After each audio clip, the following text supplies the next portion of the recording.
ఒక డాక్టర్గా క్లాస్ రూమ్లో నా క్లాస్మేట్స్ అందరికన్నా కూడా తక్కువని నేనే.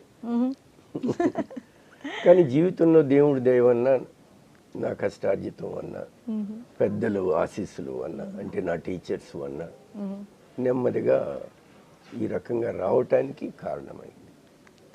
సార్, మరి ఎంతోమంది క్లయింట్స్కి మీరు సర్జరీ చేసిండొచ్చు, మరి అందులో బాగా గుర్తింపున్న వాళ్ళు, మా ప్రేక్షకులకి తెలిసిన వారు ఎవరన్నా? ప్రేక్షకులకి తెలిసిన వాళ్ళంటే మరి మెగాస్టార్ దగ్గర నుంచి, రాజశేఖర్ రెడ్డి గారి దగ్గర నుంచి, ప్రైమ్ మినిస్టర్ ఆఫ్ మొరీషియస్ దగ్గర నుంచి, మరి నాగార్జున గారు, ఇంకంతా దరిదాపు. సో అట్లా చాలామంది అన్నమాట. మన రాణాబాబు దగ్గర నుంచి యంగ్స్టర్స్లో ఇట్లాగా. అసలు జీవితంలో మనము ఇప్పుడు నేను మిమ్మల్ని కలవటం నేను ఎప్పుడు నా అదృష్టం అనుకుంటాను. అట్లాగా జీవితంలో ఇంత పెద్ద మనుషుల్ని, వాళ్ళందరూ ఇంతమంది కంటి డాక్టర్లు ఉండగా దేవుడు వాళ్ళని నా చేతుల మీదుగా చేయాలని ఎందుకు నిర్ణయించాడు?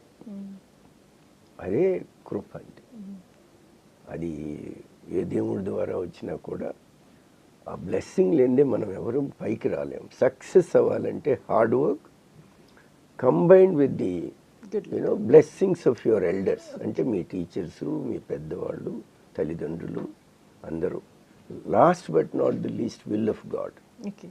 ఆ దేవుడి దయ లేకపోతే మనలో ఎవరూ పైకి రాలేం. అది మాత్రం 100% నిజంగానే చెప్పారు సార్. బికాజ్